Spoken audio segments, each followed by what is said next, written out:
Bapak Ibu Dewan Juri yang kami hormati, tadi telah berlangsung paparan ketiga oleh peserta dari Pendidikan Bahasa dan Sastra Indonesia. Selanjutnya, untuk peserta keempat, untuk menyampaikan paparan makalah perwakilan dari Program Studi Kesehatan Masyarakat Fakultas Kesehatan Masyarakat Universitas Wiralodra atas nama Maulida, dipersilahkan.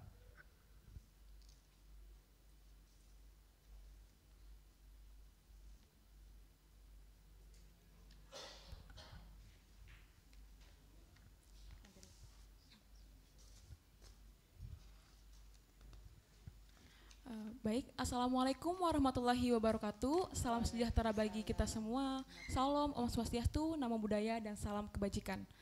Yang saya hormati para Dewan Juri Pilmapres Universitas Wiralodra tahun 2022, yang saya hormati pada panitia penyelenggara Pilmapres Wiralodra University tahun 2022, dan yang saya hormati kepada seluruh para hadirin yang ada di auditorium ini pada pagi hari ini. Baik, I want to introduce myself. My name is Maulida Fajani. I am finalist Pilmapres Wiralodra University 2022 from Public Health Faculty. How we know? Menurut pedoman Puspresnas, pada Pilmapres kali ini yaitu bertema dengan tentang SDGs. SDGs adalah Sustainable Development Goals, di mana inilah suatu pembangunan global yang ditetapkan oleh PBB pada tanggal 25 September tahun 2015, di mana pada SDGs ini terdapat 17 konten atau 17 tujuan, yang pada topik kali ini saya mengangkat tentang menciptakan stigma terhadap ODA dengan HP atau hearing power di Indramayu, yaitu mencakup 3 tujuan, yaitu adalah good health and well-being, ada quality education, and peace, justice, and strong institution. Next. Baik, mari kita lihat latar belakang. Di sini ada mereka bersikap diskriminatif karena ketidakmengertian mereka pada masalah yang sesungguhnya. Sejalan dengan pengalaman, saya makin lama makin menyadari bahwa sebenarnya kepercayaan itu begitu kecil dan rapuh seperti lilin di tempat yang berangin. Menurut Ibu Suzana Murni, beliau adalah orang pertama kali yang mengumumkan statusnya sebagai HIV atau orang ODA di dalam negeri maupun di forum internasional. Baik, next Pak. Latar belakang selanjutnya itu dari Mas Apip, salah satu pengurus Yayasan Kusuma Bongas, di mana yayasan ini adalah yayasan yang menaungi terhadap pendampingan terhadap ODA. Berkata bahwa cuma kalau di sini yang namanya HIV itu terlalu identik dengan wanita prostitusi atau PSK. Jadi ketika ada orang yang positif HIV itu, mereka istilahnya kalau kata orang sini ya itu akibatnya. Ya akhirnya sampai situlah stigmanya. Bahkan menurut Mas Apip ini diskriminasi itu datang dari keluarga sendiri atau dari teman-teman sekitarnya sendiri. Next. Ini di sini kita melihat by data. Data menurut global, menurut UNAIDS tahun 2020 terdapat 38 juta orang yang hidup dengan HIV. Di mana terdapat 25,4 juta orang dalam pengobatan dan sisanya itu masih menunggu untuk pengobatan. Di Indonesia sendiri terdapat dari Januari hingga Maret 2021 sebanyak 9.327 kasus HIV/AIDS, dan di mana Jawa Barat ini menjadi peringkat kedua setelah Jawa Tengah dengan jumlah kasus 1.224, dan secara kumulatif di Indramayu tahun 1993 sampai dengan tahun September 2015 terdapat 1.908 kasus HIV/AIDS. Dari Januari hingga Agustus 2020 tercatat ada 318 penderita HIV dan 136 orang dengan AIDS. Dari data-data ini kita melihat bahwa angka-angka ini angka yang masih cukup tinggi untuk kita selesaikan di masa pada tahun 2030 menurut SDGs. Baik, next Pak. Jadi rumusan masalah yang saya buat adalah bagaimana memberikan pendampingan terhadap ODA dan bagaimana memberikan kampanye kepada masyarakat tentang no stigma ini. Untuk mengubah stigma masyarakat bahwa ODA juga perlu kita lindungi dan bahwa penularan HIV ini perlu kita putus rantainya. Next.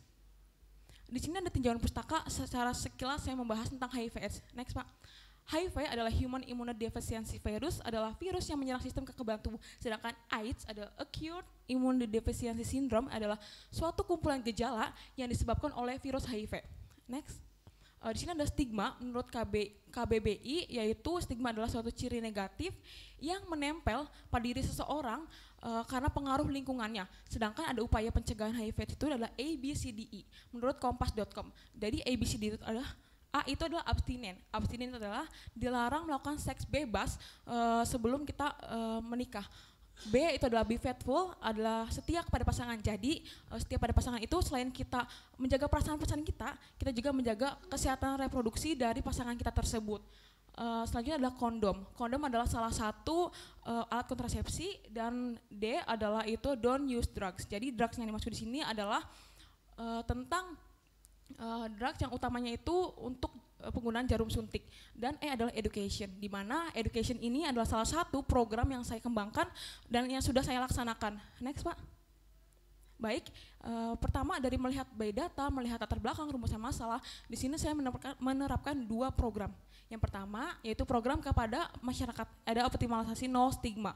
Jadi optimalisasi no stigma ini memberikan advokasi, kita memberikan pelatihan, kita memberikan informasi kepada masyarakat, kepada khususnya remaja-remaja di Indramayu tentang pentingnya kita untuk mengetahui informasi tentang HIV/AIDS ini. Pada tahun 2018 saya menjadi duta remaja genre. Saya setelah melakukan beberapa kegiatan penyuluhan kepada SMP dan juga SMA.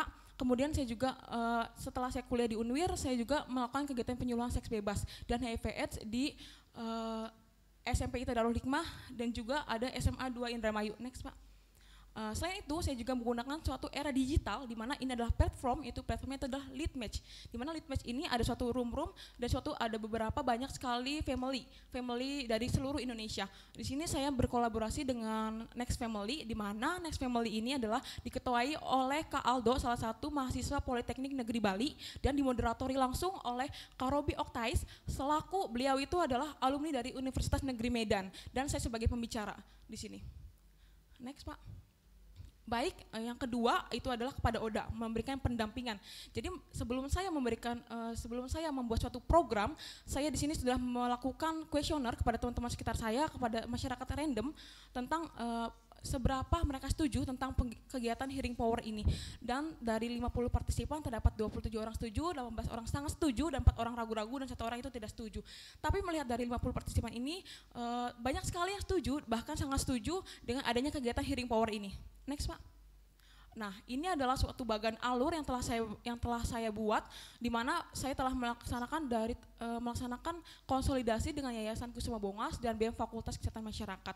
Yayasan Kusuma Bongas ini mereka juga konsen terhadap pendampingan ODA, di mana Yayasan Kusuma Bongas ini adalah suatu anak dari Yayasan Kusuma Buana yang ada di Jakarta, dan Yayasan Kusuma Buana ini adalah salah satu anak dari Empower yang ada di Hong Kong. Baik, selanjutnya saya melaksanakan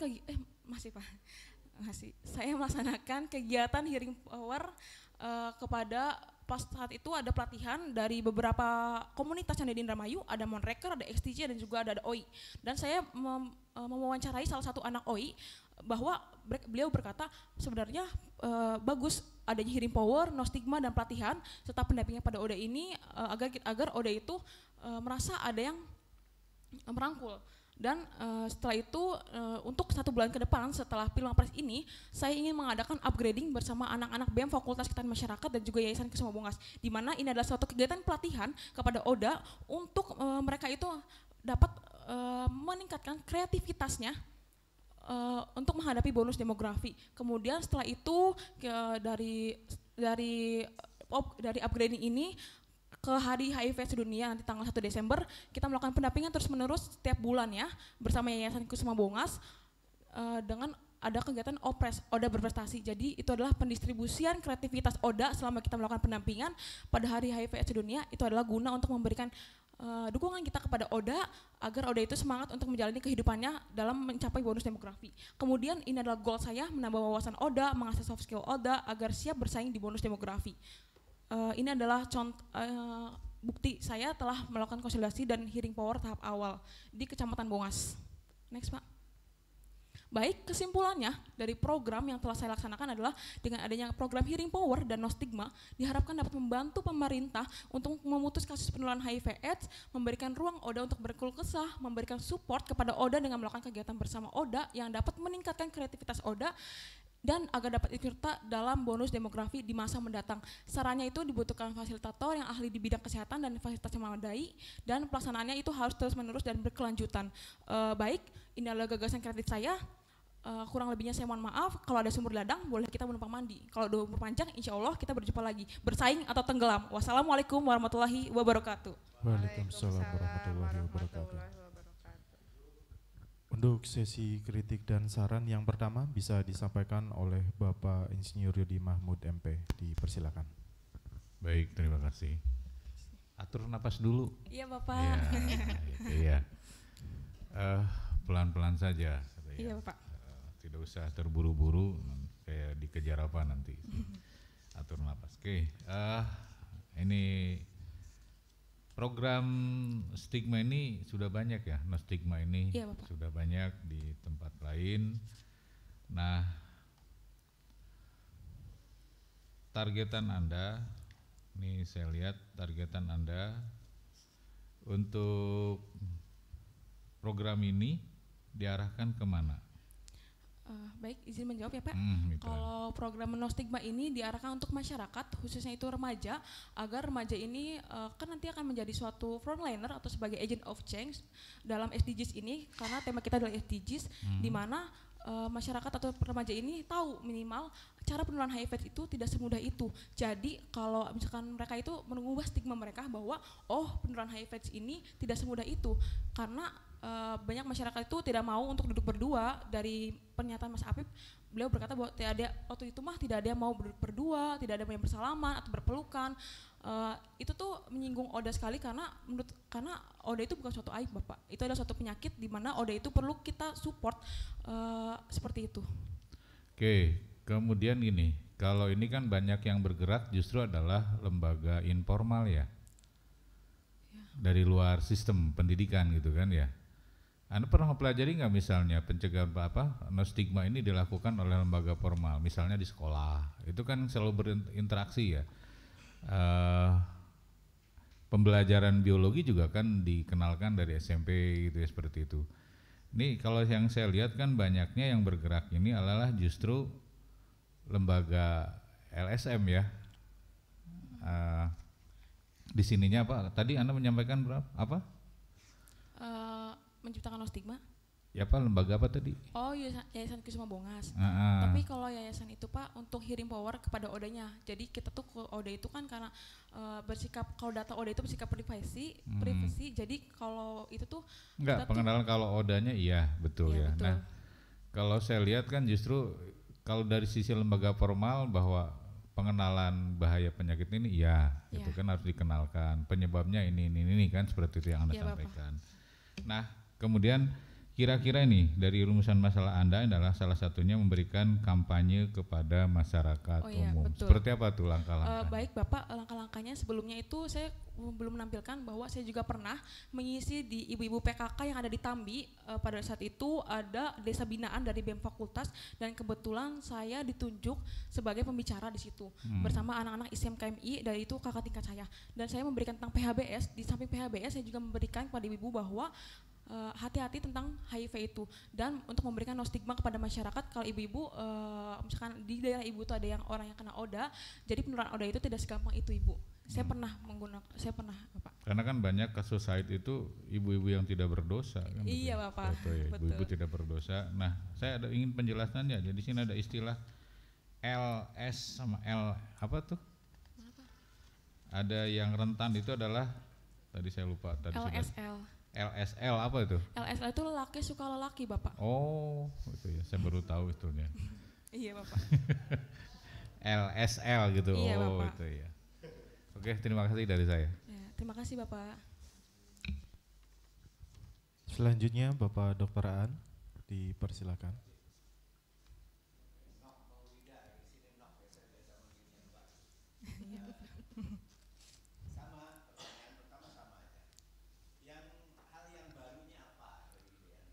Hal yang baru dari ide saya. Dari ide saya ini, jadi gini Pak, untuk hearing power sendiri ya Pak. Hearing power itu kan hearing itu mendengar, kekuatan mendengar. Jadi ide saya yang baru itu, kalau misalkan LSM kayak Yayasan Kusuma Bongas itu ya Pak, mereka itu konsennya kepada ODA yang baru, di mana kalau yang kurang mampu mereka itu memberikan suatu bagaimana membantu ODA untuk mendapatkan BPJS. Sedangkan maaf, yang baru itu kan yang lain juga orang lain ada gitu loh. Orang lain juga begitu. Iya. Maksudnya yang baru itu apa, idenya pakai apa? Idenya saya itu dengan memberikan, saya datang ke rumah ODA, memberikan pendampingan dengan cara Iya. Apa kaitannya dengan tadi ada apa HP? HP, hearing power Bapak. Nah justru ini kebaruannya nggak ada. Coba kalau bisa menciptakan melalui smartphone atau apa, bikin ya aplikasi. Itu. Ya, Pak.